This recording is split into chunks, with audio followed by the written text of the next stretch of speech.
Hello my dear student, कैसे हो? तो फ्रेंड्स, आज का इस वीडियो जो है बहुत ही शानदार होने वाला है, क्योंकि दोस्तों आज जो है हम लोग पढ़ने वाले हैं बायोलॉजी। बायोलॉजी में एक टॉपिक है हमारे पास जिसका नाम है पाचन तंत्र यानी डाइजेस्टिव सिस्टम। बहुत ही मजेदार तरीके से समझेंगे।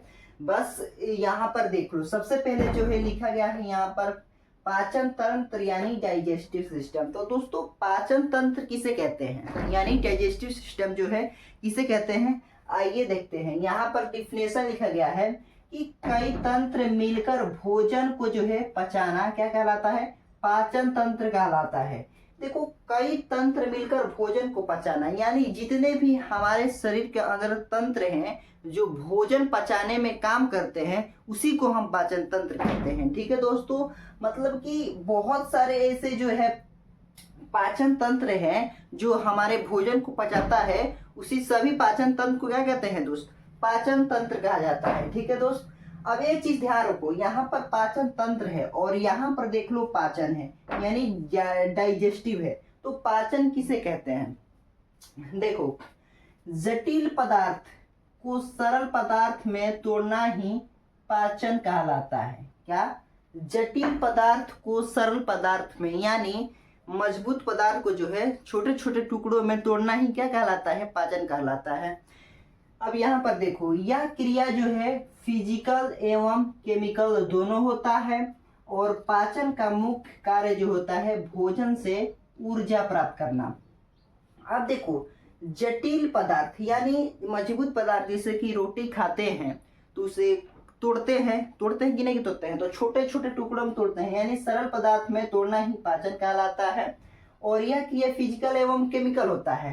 तो फिजिकल और केमिकल का मतलब जानते हैं? फिजिकल को होता है तोड़ना, छोटे छोटे टुकड़ों में तोड़ना, और केमिकल का मतलब होता है कि जब तोड़ते समय उसमें लार मिक्स हो रहा है, उसी को हम क्या कहते हैं, केमिकल। तो यह क्रिया जो है फिजिकल एवं केमिकल दोनों होता है और पाचन का मुख्य कार्य होता है दोस्त भोजन से ऊर्जा प्राप्त करना। अगर आपसे कोई पूछे कि बताइए पाचन का मुख्य काम क्या होता है, तो आप क्या कहेंगे? भोजन से ऊर्जा प्राप्त करना। ठीक है, पाचन का मुख्य काम होता है कि भोजन से ऊर्जा प्राप्त करना यानी ताकत प्राप्त करना। ठीक है, आइए आगे बढ़ते हैं। अब देखो, यहाँ पर जो है कि क्या चीज का पाचन होता है हमारे शरीर में और क्या चीज का जो है पाचन नहीं होता है। देखिए, यहाँ पर लिखा गया है कार्बोहाइड्रेट, प्रोटीन, फैट, इन सभी का जो है पाचन होता है। और यहाँ पे देखो, जल, विटामिन, खनिज, इन सभी का पाचन नहीं होता है। तो आप कहेंगे भाई इन सभी का तो पाचन होता है और जल, विटामिन, खनिज इन सभी का पाचन नहीं होता है, तो होता क्या है? तो देखो, इन सभी को जो है ना दोस्त क्या होता है, इन सभी को डायरेक्ट क्या होता है, सोख लिया जाता है। ठीक है दोस्त, इसका पाचन नहीं होता है, जल, विटामिन और खनिज का, ये याद रखिएगा। ठीक है, अब देखो यहाँ पर जो है आहार नाल की लंबाई कितनी होती है। अगर सबसे पहले ये समझो कि आहार नाल होता क्या है। देखो, भोजन, जब हम भोजन करते हैं तो भोजन जिस जिस मार्ग से जाता है वो सभी क्या कहलाते हैं, आहार नाल कहलाते हैं। यानी भोजन जो है जिस जिस मार्ग से जाता है वो क्या कहलाता है, आहार नाल कहलाता है। तो आहार नाल की लंबाई 32 फीट होती है। अगर मीटर में कन्वर्ट किया जाए तो 9 से 10 मीटर। क्या? अगर आपसे कोई पूछे कि भैया आहार नाल की लंबाई बताओ कितना होता है, तो आप क्या कहेंगे? 32 फीट। अगर मीटर में पूछ ले तो आप क्या कहेंगे? 9 से 10 मीटर। ठीक है दोस्त, अब देखो आहार नाल का पहला भाग क्या है? आहार नाल का पहला भाग क्या है? मुख गुहा है। क्या है दोस्त? आहार नाल का पहला भाग क्या है? मुख गुहा है। अब यहाँ पर देखो, मुख गुहा है। ठीक है, मुख गुहा में क्या क्या पाया जाता है? तो मुख गुहा में बहुत, यहाँ पर देख लो क्या क्या पाया जाता है कि दांत, जिह्वा और 3 जोड़ी जो है लाल ग्रंथियां पाई जाती है। क्या क्या पाया जाता है मुख गुहा में? दांत, जिह्वा और 3 जोड़ी लाल ग्रंथियां पाई जाती है। ठीक है दोस्त, देखो 3 जोड़ी लाल ग्रंथियां। अब देखो 3 जोड़ी लाल ग्रंथियां जो है कौन कौन से हैं, यहाँ पर देख लो भाई। पैरोटिड पहला, दूसरा सबलिंगुअल, तीसरा सबमेंडिबुलर। क्या है? Parotid, sublingual, submandibular. अब यहाँ पर देखो, पैरोटिड जो है यहाँ पर सांप में जहर का काम करता है। पैरोटिड क्या काम करता है दोस्त? सांप में जो है किसका काम करता है? जहर का काम करता है पैरोटिड। ये चीज ध्यान रखिएगा। ठीक है दोस्त, ये सब क्लियर हो गया जी। आइए आगे बढ़ते हैं। यहाँ पर जो है क्या है कि मनुष्य में मतलब मनुष्य के शरीर में जो है दोस्त क्या 1.5 लीटर लार डे बनता है। उस लार में जो है 4 प्रकार के जो है एंजाइम पाए जाते हैं। यहाँ पर देखो क्या कह रहा है कि मनुष्य के शरीर में मतलब ये 1 डे में मनुष्य के शरीर में 1.5 लीटर लार डे बनता है, यानी एक दिन में मुंह में जो है 1.5 लीटर लार बनता है। और उस लार में जो है दोस्त 4 प्रकार के एंजाइम पाए जाते हैं। कितने प्रकार के? 4 प्रकार के एंजाइम पाए जाते हैं, अलग अलग पाए जाते हैं। और उन चारों एंजाइम के जो है अलग अलग काम होता है। आइए देखते हैं। यहाँ पर जो है 4 प्रकार के एंजाइम हैं, लाइसोजाइम, टाइलिन, डाइस्टेज, म्यूकस। इन चारों का अलग काम है। यहाँ पर देखिए लाइसोजाइम का क्या काम है कि कीटाणु एवं जीवाणु को मारते हैं। लाइसोजाइम जो है दोस्त कीटाणु और जीवाणु को मार गिराता है। कैसे? अब देखो, जैसे कि मान लो कि बिना हाथ धोले आप खाना खा रहे हैं तो उसमें कीटाणु जीवाणु रहता है, मतलब उसे खाना खा रहे हो तो उस कीटाणु जीवाणु को कौन मारता है? लाइसोजाइम मार गिराता है। ठीक है दोस्त। अब देखो टाइलिन और डाइस्टेज इन दोनों का एक ही कार्य होता है, वो होता है चोकर यानी स्टार्च का जो है पाचन करना, चोकर का पाचन करना। क्या दोस्त? जैसे कि आटा चालते हैं ना, आटा चालते हैं, चलनी के चालल दुल्हा शुभ के भटकारण हो अवध था अंकर दुल्हा। सॉरी देखो स्टार्च यानी चोकर का पाचन कौन करता है? टाइलिन और डाइस्टेज, एक ही काम होता है। ठीक है दोस्त। और यहाँ पर देखिए म्यूकस का काम होता है भोजन को चिपचिपा बनाना। म्यूकस को क्या काम होता है? भोजन को जो है चिपचिपा बनाना, यानी म्यूकस जो है भोजन को चिपचिपा बनाता है। अगर चिपचिपा नहीं बनाएगा तो दोस्त खाना जो है कंठ में घुटइबे नहीं करेगा। ठीक है दोस्त। अब देखो यहाँ पर अगला है कि ग्रासनली या ग्रासिका, ये क्या होता है? तो देखो जैसे कि यहाँ से जब मुंह में खाना खाते हैं तो ये जो है पतला टाइप का ये पेट तक जब मिलता है वहीं हमारे पास क्या होता है? ग्रासनली होता है या ग्रासिका कह लो। तो इसकी लंबाई जो है 25 मीटर है। इसमें जो है पाचन की क्रिया नहीं होती। अगर आपसे कोई पूछे कि ग्रासनली में पाचन की क्रिया होती है तो आप कहेंगे ना, नहीं होती है पाचन क्रिया, ये सिर्फ जो है भोजन जाने का रास्ता होता है। ठीक है। अब देखो मुंह से आने वाली भोजन जो पूर्ण रूप से जो है पाचन नहीं होता उसे क्या कहते हैं? बोलस कहते हैं। यानी जो मुंह में जब तक है भोजन उसे क्या कहेंगे? बोलस कहेंगे। क्या कहेंगे?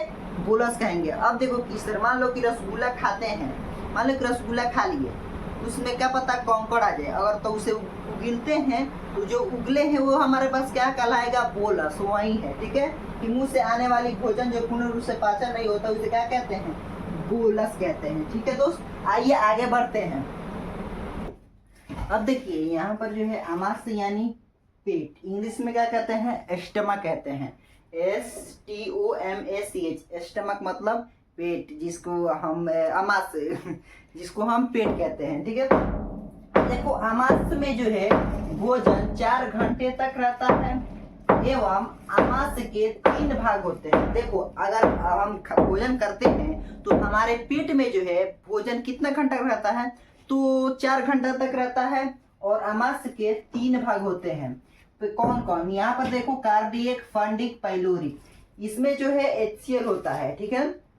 इसमें कार्टानोमेरोजी होता है इस तरह फंडिक में। ठीक है। आइए समझते हैं इन तीनों के बारे में। यहाँ पर देखो कार्डियक है पहला कि यह आमाशय का ऊपरी भाग होता है। यहाँ पर देखो ऊपरी भाग होता है, इसमें HCl होता है जो क्या है? कीटाणुनाशी है।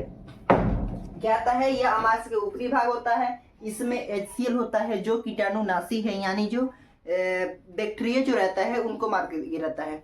तो आप क्या कहेंगे कि भैया लाइसोजाइम तो पहले ही मार गिराता है कीटाणु और जीवाणु को, तो फिर ये HCl क्या? तो देखो मैं आपको बताता हूँ। जब भोजन करते हैं तो लाइसोजाइम तो मार गिराता है, लेकिन जो लाइसोजाइम से बच जाता है, जो थेथर होता है कीटाणु जीवाणु जो नहीं मरता है लाइसोजाइम से, तो उस कीटाणु जीवाणु को जो है कौन? HCl मार गिराता है। ठीक है। समझ में आया? अब देखिए दूसरा जो है यहाँ पर फंडी। फंडी के बारे में जानते हैं कि इसमें जो है कांटानुमा रूजी होता है। क्या होता है? इस तरह कांटानुमा रूजी होता है।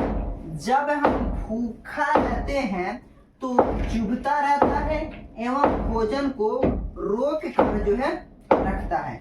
इसमें जो है दोस्त फंडी जो है इसमें कांटानुमा रूजी होता है। जब हम भूखा रहते हैं तो ये चुभता रहता है, इसलिए हम कहते हैं पेट दर्द कर रहा है, ठीक है, भूख लगा होता है तो यही जो है चुभता है। तो इसमें कांटानुमा रूजी होता है, चुभता रहता है और यही जो है भोजन को रोक कर रखता है। ठीक है दोस्त।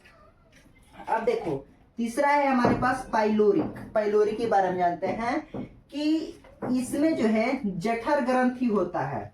इसमें जठर ग्रंथि होता है, इसमें जिसमें जठर रस निकलता है। क्या? जिसमें जठर रस निकलता है। जठर रस 2 रसों से मिलकर बना होता है। अगर आपसे कोई पूछे जठर रस कितने रसों से मिलकर बना होता है तो आप कहेंगे 2 रसों से मिलकर बना होता है। पहला रेनिन, दूसरा पेप्सिन। कौन कौन? रेनिन और पेप्सिन, इन दोनों का अलग काम होता है। देखो यहाँ पर देखो, रेनिन जो है दूध से दही बनाता है। क्या करता है? दूध से दही बनाता है। और पेप्सिन जो है प्रोटीन का पाचन करता है। रेनिन जो है दूध से दही बनाता है और पेप्सिन जो है दोस्त प्रोटीन का पाचन करता है। ठीक है, ये सब तो क्लियर हो गया। अब एक चीज और आपको जो है बोलूंगा, दिखाऊंगा। देखो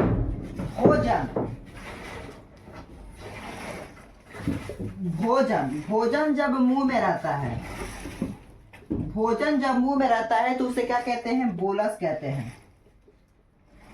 बोलस। अगर वही भोजन आमाशय यानी पेट में आता है तो उसे क्या कहते हैं? कईम कहते हैं।